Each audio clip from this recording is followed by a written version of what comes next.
Pokemon Presents is tomorrow, and it's going to be 24 minutes long, and based off the last one we got a few months ago, this one is probably going to be very eventful. Last time we got our first real look at Pokemon Legends ZA, but that's not what I want to talk about today. I want to talk about the other game that was announced, Pokemon Champions. We didn't get much outside of a history of Pokemon battles throughout the years, and at the end, two trainers battling a Mega Charizard X and a Terastallized Dondozo. So you can use multiple gimmicks, it seems like, in a battle. But that raises some questions that this video is going to try and answer.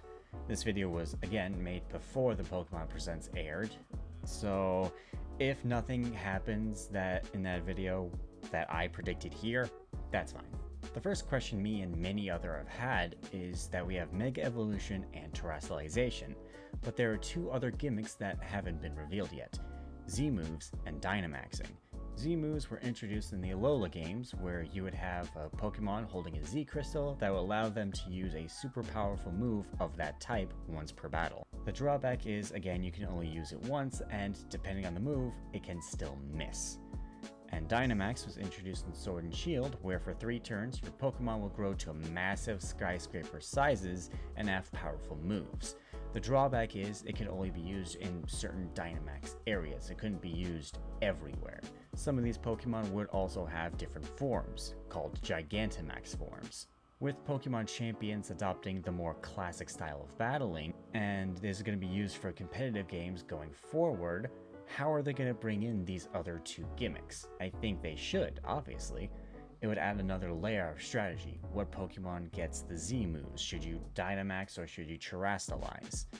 So that also begs the question, will these abilities stack? What I mean by that is, can you use a Z move on a Pokemon that's Terastallized? Or a Pokemon that has a different Terra type being affected by a different type of Z Crystal. For example, say I have a Garchomp and it's a Dragon Ground type with Flamethrower. I can Terastallize it into a Fire type and then use a Fire type Z Crystal on top of that. In Sun and Moon, your Pokemon couldn't use a Z move while Mega Evolving, but that's mainly because these two gimmicks were item-based. Terastallization is not item-based. So I wouldn't be surprised if they're following a similar formula that way just for simplicity's sake. Besides, what would happen if you Dynamaxed a Mega Venusaur that also had its Gigantamax form? Would it stay a Mega Venusaur, or would it Gigantamax and then go back to a Mega? All of that makes me wonder, honestly, when I was having these first thoughts is, where do you get the items for these gimmicks? What I mean by that is, for example, in Pokemon X and Y, you had to scourge the entire region for Mega Stones. Some of them were only available at certain times. Same with Z Crystals, the entire point of that game was going through trials and unlocking Z Crystals. G-Max Mushrooms were a thing that were introduced in the DLC for Pokemon Sword and Shield, where you were able to Gigantamax a Pokemon that didn't have its Dynamax form. But for Terastallization, Terra Shards were scattered across the entire map, so say you had a Scraggy that was a fighting type, but you wanted to make it a water type. You'd have to gather a bunch of Terra Shards. Also, that begs the question, what do you do if you have a Pokemon or don't have a Pokemon that needs a Z move or a Mega Stone specifically? I know across the 5 separate titles that you can pretty much get all of them, and Pokemon Go has that feature where you can transfer it to Pokemon Home, but what if you don't have any of those resources for one reason or another? That's where I come in with a possible solution. When I first heard of Pokemon Champions, my brain first went to a game back in the mid-2000s with a very similar gimmick, Pokemon Battle Revolution. Pokemon Battle Revolution was a game that came out in 2006 for the Nintendo Wii, and it was one of my favorite games on that console. You had the ability to connect to your Nintendo DS system, and it would copy and transfer over all of the Pokemon on that save file. It was only for the Sinnoh games though, so it didn't have as much. Like, imagine if they brought in Heart Gold and Soul Silver, though they did share a national dex, so it kinda evens out. But with the ability to transfer your Pokemon from the Game Boy games, your DS, you can have a lot of Pokemon as well. You were even able to use your 2 DS systems and battle against each other, so you didn't even have to transfer them over.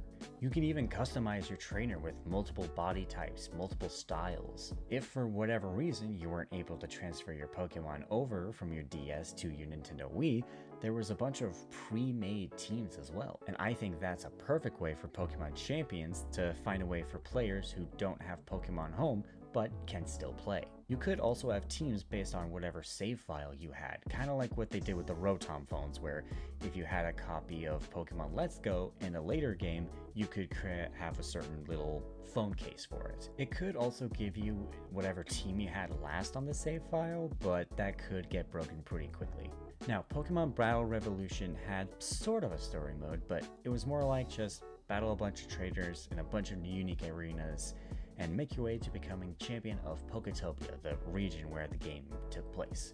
Also in Battle Revolution, not only can you customize your appearance, but you could also customize what your trainer said when sending out Pokemon, and I think that would be a great customization option to add to Pokemon Champions. And honestly, that could be what Pokemon Champion needs, a story mode.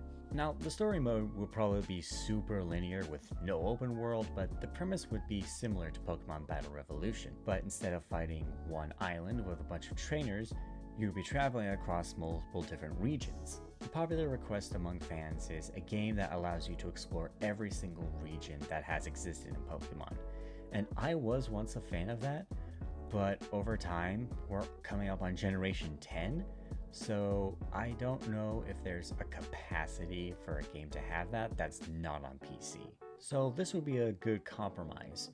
You could bring a team of Pokemon from your Pokemon Home or one of the pre-made teams. You could go around the world battling different trainers and wild Pokemon that you can catch and add to your team. And the rewards would be currency to customize your character, Pokemon that you can use in the story and in the online battles, and of course some of the rewards would be gimmick items. I think it'd be cool if you could battle Mega Pokemon for their Mega Stones, or Gigantamax Pokemon to catch them in case you couldn't catch them in Sword or Shield. And places like Alola, the Z-moves are exclusive to that specific region, so it wouldn't really make sense for you to come up with this new region where Z-Crystals would just be there. So this way players can build up a good team of powerful Pokemon without needing Pokemon Home. When making your character, you can create your own home region, and you'll be sent out by a bunch of different Pokemon professors, and you're tasked with researching and catching all of these Pokemon related to the different gimmicks. So that's really the main motivation for your character. For Charizard and Mewtwo, I wonder how their Mega Stones are going to work. Are they going to do with what they did in Pokemon Let's Go Eevee and Pikachu, where you could choose between either Mega X or Mega Y for each one? And I think that could actually add a new layer of strategy. Do you want to go Mega Charizard Y for the Drought ability, or do you want to get Mega Charizard X for the Fire and Dragon typing combo? That also begs the question if Z Crystals and Mega Stones are going to be actual held items, like in the previous game. Because if you have those items held, you can't get a choice scarf or a black belt or a focus stash. So it kind of does limit your competitive capabilities. So I wonder if it's an equipable thing, kind of like in RPGs where you could add an item but you still have an extra item slot. I think they should go that route. That way it can add a little extra more complexity to it, instead of just being like, oh, I want to use this Never Melt Ice on my Abomasnow, but unfortunately I can't Mega Evolve my Abomasnow, if that makes sense. At the moment, it's rumored to be only 350 Pokemon available, so not everyone is going to be available yet. Honestly, it makes sense. At this point, we're well over 1,000 Pokemon. They're about a fourth of the way there, so if this game is going to be used for competitive later on, it makes sense they're going to add your favorites soon. So yeah, that's pretty much for this video of what I want to see from Pokemon Champions. I definitely want to talk more about Pokemon on this channel because it's one of my favorite franchises, if not my favorite. So let me know any kind of video ideas you have in the comments below, more informative videos like this. I do need to upgrade my Elgato to play on my Switch too, so I might play more games there and upload them here. So yeah, just let me know what you want to see. And I am very much looking forward to the Pokémon Presents tomorrow on July 22nd. Thank you so much for watching the video. Like and subscribe, and I'll see you later. Peace out.